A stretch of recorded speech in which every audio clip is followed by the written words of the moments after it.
you're a parent listening and watching, and you have a child and they're trying to like push the boundaries of being older and acting older than they are, how can we deal with this? They care about fitting in with their peers. So you Right. got to know that. You've got to communicate respecting that and validating and honestly encouraging that. And then make sure you know what the family values are. Your kid knows what the family values are. And we agree that any hard conversation, we're going to end on a yes. Mix 102.5, the best mix from the 90s to now. It's Big Papa in the afternoon. Time for another Mental Wellness Wednesday with life coach and relationship coach Rebeccah Silence. How are you? I am so well and so grateful to be here. Hello, everyone. All right. So we're getting close to Halloween. Huh? And one of the things that parents have to deal with, and they have to deal with it on a regular basis, but Halloween, it's really kind of amped up. And Mhm. that is when children want to dress a little bit more mature than their actual age, and the comfort level of the parent. And because I that's been a battle since since there were teenagers. You know what Yeah, I'm saying? So, yeah. but it definitely comes out even harder and in fuller force when it comes to Halloween because of, just the stereotype of, oh, what's your Halloween going to be? Oh, I'm going to be a sexy blank, as Uh-huh. opposed to, no, I'm going to be a blank. You know what I'm saying? But Yes. that kind of lays right into it. So if you're a parent listening and watching, and you have a child and they're trying to like push the boundaries of being older and acting older than they are, how can we deal with this? Well, this is such a great conversation. And it's one I have with parents literally daily in my coaching practice. How do I empower my child without promoting or being,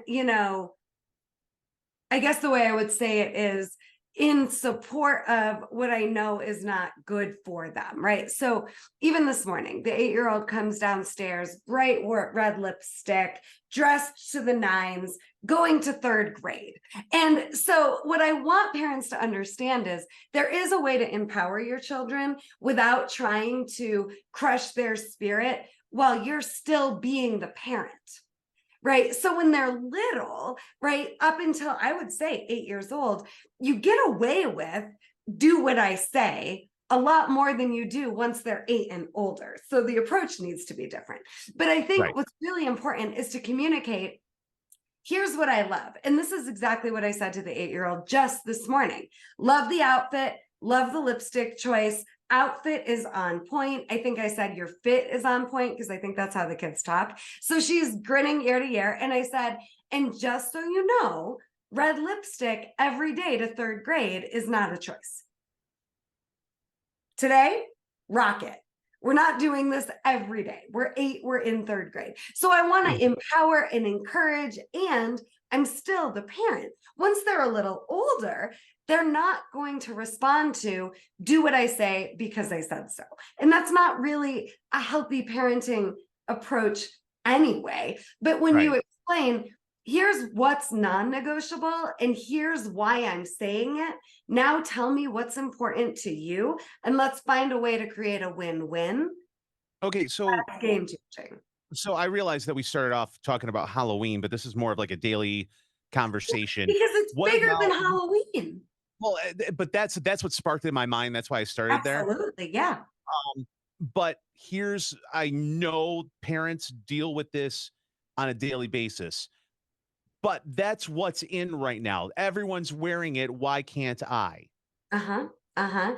So this is where what I'm saying is it's so important to explain why you're saying no when you're saying no. So what I like to tell parents is I'm only going to say no to things that aren't safe or healthy for you.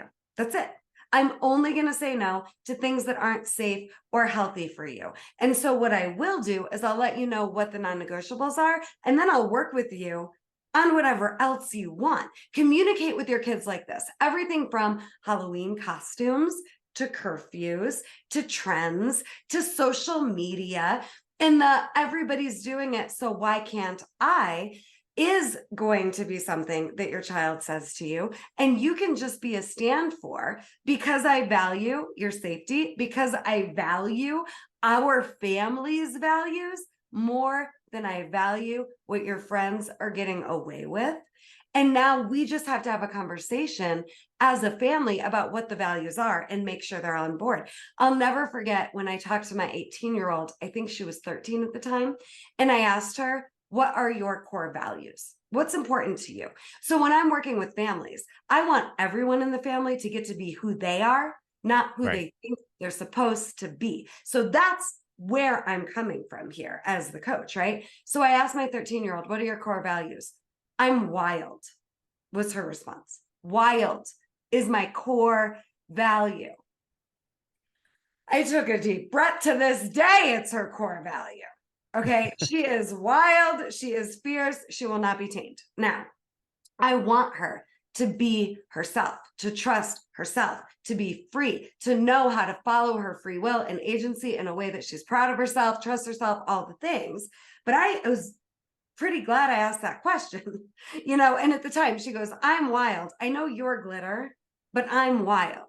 Now, I'm not glitter and I don't value glitter, but I did need to understand, okay, here's what her primary value is. And I explained what mine are. And then we talked about, okay, as a family, what are the boundaries? And boundaries are designed to keep you safe, not because the world is unsafe or you need to protect yourself, but because everybody thrives in structure.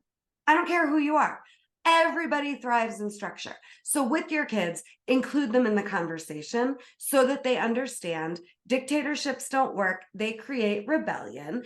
And sometimes, I'll be honest, as a coach, working with teenagers, as a parent, with my own kids, I'll start with, here's what I believe the non-negotiables are. Now what's important to you? Now how do we find middle ground?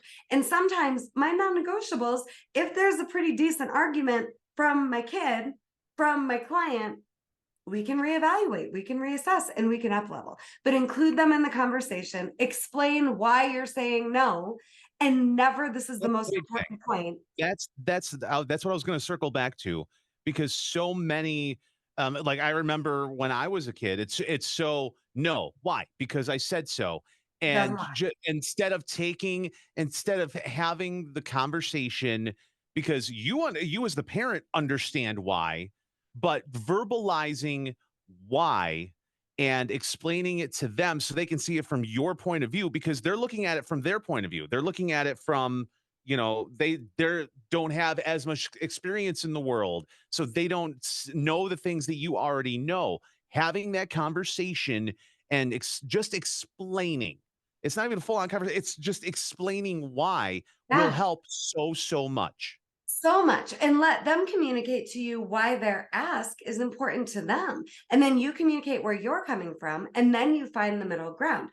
But here's my most important thought of, I think, this entire segment. Always end on solution and a yes. Don't end the conversation on, here's what the no is, here's why. Here's what we can agree on. Here's what I can say yes to, should be where the conversation ends. I As told, opposed to, "I hate you," and, run away and crying and slamming doors. and or it's just a no. And for all of our relationships, when you end on, here's the problem, here's what's the no, and now you put the ball in the other person's court like they're supposed to do something with that, it doesn't end well. It just creates a Right. wedge and disconnection. So instead, here's what we can agree on. I told the 8-year-old, we can, on special occasions, wear makeup to school. And we can talk about it in advance. And it's just not an everyday thing. But on special occasions, absolutely. And on the special occasions, absolutely. Here's where what you want and when what you want can happen. And your conversations there with your kids, taking them into consideration, because back to the beginning point, all they care about is fitting in with their peer group. They don't care anymore after about 7 fitting in with you. They care about fitting in with their peers. So you've Right. got to know that. You've got to communicate respecting that and validating and honestly encouraging that. And then make sure you know what the family values are. Your kid knows what the family values are. And we agree that any hard conversation, we're going to end on a yes. It might not be what you want or what I want or the way we originally wanted it, but we're going to end on a win-win. Have that and you can't lose. And on Halloween, really pick your battles. This is such a bigger conversation than Halloween costume. It's about nurturing your relationship. And what if Halloween is the time they get a yes from you? So that on the times that, yeah, this really isn't a good choice or safe, and here's why, they got to wear their Halloween costume. Pick your battles. It's not the end of the world. And you're the parent. Everyone thrives in structure. Don't be afraid if they're upset in a moment because they didn't like what they heard, that you're losing your kid. They will respect you more the more you show up, the more you provide the structure, the more you are calm, cool, collected, and grounded. Give them the structure. Let them get mad and get over it. You're the parent.